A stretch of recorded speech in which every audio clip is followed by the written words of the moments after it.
నమస్తే, welcome to special drive. నేను సంజన. ఇక కూటమి పాలన వచ్చేసింది, వైసీపీ పాలన పోయింది. కానీ రాజంపేటలో తొడగొట్టాల్సిన తమ్ముళ్ళు మెడపట్టుకుంటున్నారట. అది కూడా నియోజకవర్గం టీడీపీ ఇన్ఛార్జ్ మెడ. ఆయనను గెంటేసేదాకా నిద్రపోయేలా లేరు. గెలిచే సీటును పోగొట్టిందిగాక వైసీపీకి పాదసేవలు చేస్తున్నాడని వాళ్ళంతా ఫైర్ అవుతున్నారు. ఊరంతా ఒకదారైతే రాజంపేటది మరోదారి అన్నట్లు అయిందని వాళ్ళు రగిలిపోతున్నారు. ఇక రాజంపేటలో ఈ కోతి కొమ్మ చాట్లాడితే కుదరదని వార్నింగ్ ఇస్తున్నారు.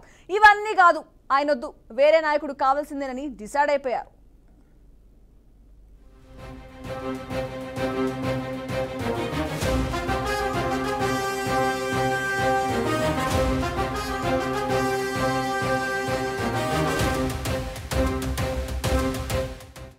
రాజంపేట అవటానికి కడప ఉమ్మడి జిల్లా, ఇప్పుడైతే అన్నమయ్య జిల్లా. రాష్ట్రమంతా కూటమి హవా నడుస్తోంది. సర్కారు వాళ్లదే, అందుకే హవా వాళ్లదే. కానీ రాజంపేటలో మాత్రం వైసీపీ హవా నడుస్తుందనే విషయాన్ని తెలుగు తమ్ముళ్ళు డైజెస్ట్ చేసుకోలేకపోతున్నారు. దీనికి కారణం టీడీపీ ఇన్ఛార్జే. అందుకే మరింత ఫైర్ అవుతున్నారు తమ్ముళ్ళు. ఓడిపోయి సీట్ వైసీపీకి ఇచ్చింది చాలక ఇంకా వాళ్లతో ఈ ఊరేగటాలేంటని ముఖం మీదే అడుగుతున్నారు. అయినా టీడీపీ ఇన్ఛార్జ్ సుగవాసి సుబ్రహ్మణ్యం మాత్రం నిమ్మకు నీరెత్తినట్లు ఉంటున్నారు. ఆయన ఫ్రెండ్షిప్ ఆయనదే, ఫ్రెండ్స్ అంతా వైసీపీ వాళ్లే, ఎవరడిగినా డోంట్ కేర్ అన్నట్లు ఉంటున్నాడు. చివరికి టీడీపీ వాళ్లు 1000 మంది కార్యకర్తలతో సమావేశం పెట్టి మాకీ సుబ్రహ్మణ్యం వద్దు, వేరే నాయకుడు కావాలని తీర్మానం చేసేదాకా పోయింది పరిస్థితి.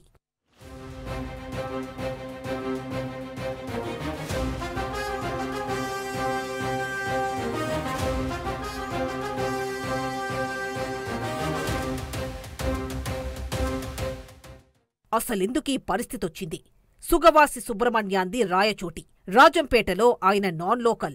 అయితే మొన్న ఎన్నికలప్పుడు రాజంపేట ఎంపీ అభ్యర్థిగా ఫైనల్ చేశారు. కానీ పొత్తుల్లో అది బీజేపీకి పోవటం, కిరణ్ కుమార్ రెడ్డి పోటీకి దిగటంతో ఈయన్ను అప్పటికప్పుడు రాజంపేట అసెంబ్లీ అభ్యర్థిగా ఫైనల్ చేశారు.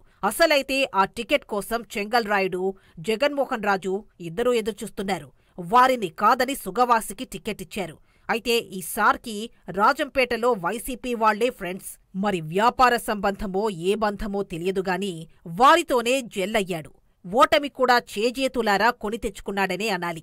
పోలింగ్ ఏజెంట్లను కూడా పెట్టకుండా, అసలేమాత్రం డబ్బు బయటకు తీయకుండా, ఖర్చు పెట్టకుండా వదిలేశాడు. అసలు ఎన్నికల ముందే వైసీపీ వాళ్లతో ఫిక్స్ అయ్యాడనేది టీడీపీ తమ్ముళ్ల అనుమానం. అందుకే ఓడిపోతానని తెలిసినా పట్టించుకోలేదని అంటున్నారు. చివరకు అదే జరిగింది.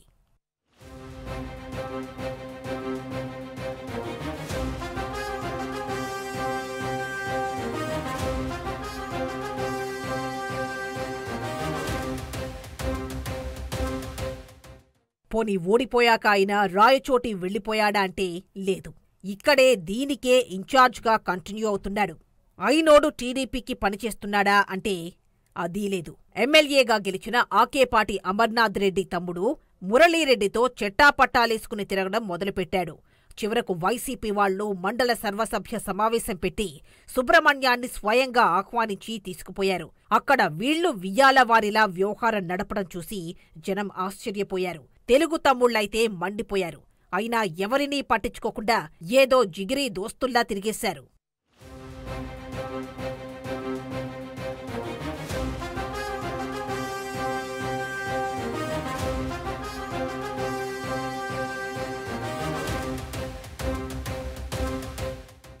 చివరకు అధికారులు కూడా ప్రభుత్వం వైసీపీదే అన్నట్లుగా అటు సుబ్రహ్మణ్యమే వాళ్ల చేతుల్లోకి వెళ్లిపోయాక మనదేముంది అన్నట్లు వైసీపీ వాళ్లు ఏం చెబితే అదే చేసుకుపోతున్నారు.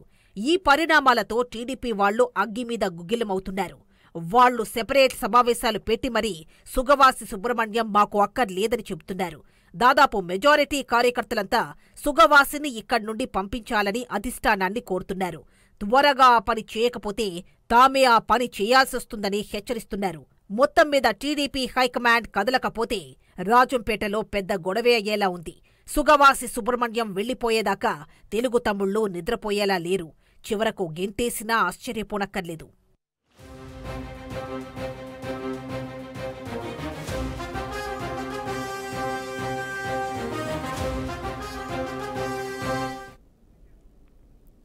రైట్. రైట్ ఇక దేశం సంబంధించి మరిన్ని అప్డేట్స్ మా కరెస్పాండెంట్ మున్నయ్య అందిస్తారు. మున్నయ్య చెప్పండి, ఇక రాజంపేట టీడీపీకి సంబంధించి మనం చూస్తున్నాం. సో పేరు టీడీపీ బట్ వర్క్ చేస్తున్న మాత్రం స్టిల్ ఇప్పుడు వైసీపీకి వర్క్ చేస్తున్నారు సుగవాసి సుబ్రహ్మణ్యం. ఆయన మాకొద్దు ఇన్ఛార్జ్ గా అని చెప్పేసి కూడా అక్కడ వారు చెప్తున్న పరిస్థితి. అయినా కూడా పేరుకి టీడీపీలో ఉన్నా కూడా ఆయన వైసీపీకి ఫేవర్ గా పనిచేస్తున్నారని చెప్పేసి కామెంట్స్ వినిపిస్తున్నాయి. దీనికి సంబంధించి ప్రస్తుతం రాజంపేట తాజా సిచ్యువేషన్ ఏంటి?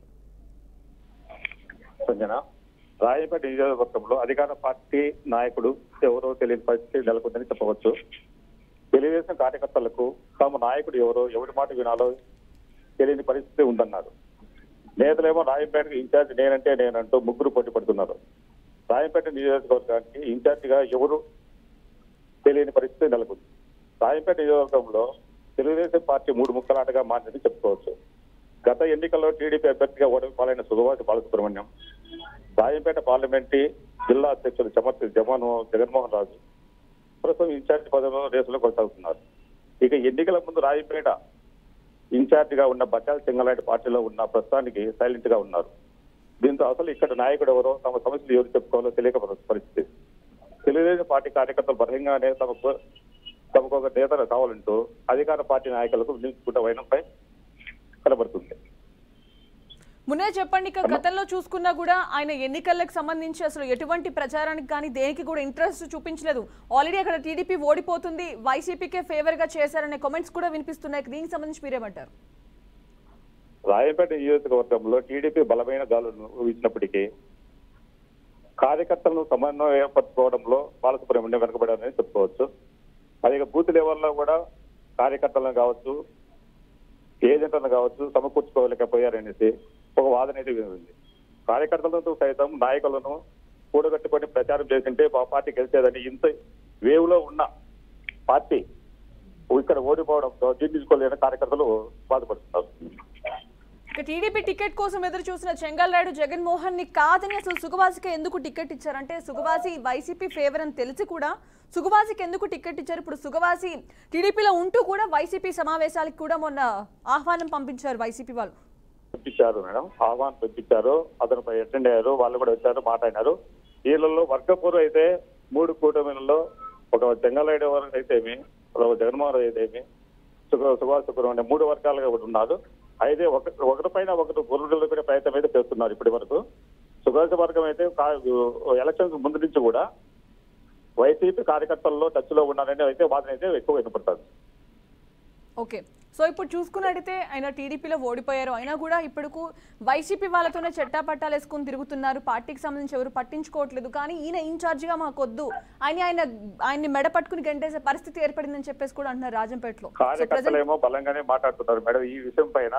అతను ఎప్పుడైతే వైసీపీ వాళ్ళతో టచ్లోకి వెళ్ళారు కాబట్టి ఇలాంటి నాయకుడు మాకు ఇక్కడ ఉన్న పరిస్థితి అయితే మనకు తెలుగుదేశం పార్టీ కార్యకర్తలను కూడా బయట దూరంగా పెట్టేసి వైసీపీ కార్యకర్తలు చెట్టాపట్టాలు వేసుకొని తిరగడము నాకు నచ్చలేదని కొంతమంది కార్యకర్తలు బయటకు వచ్చి చెప్పడం జరిగింది madam. Okay, right, thank you Munnaiah.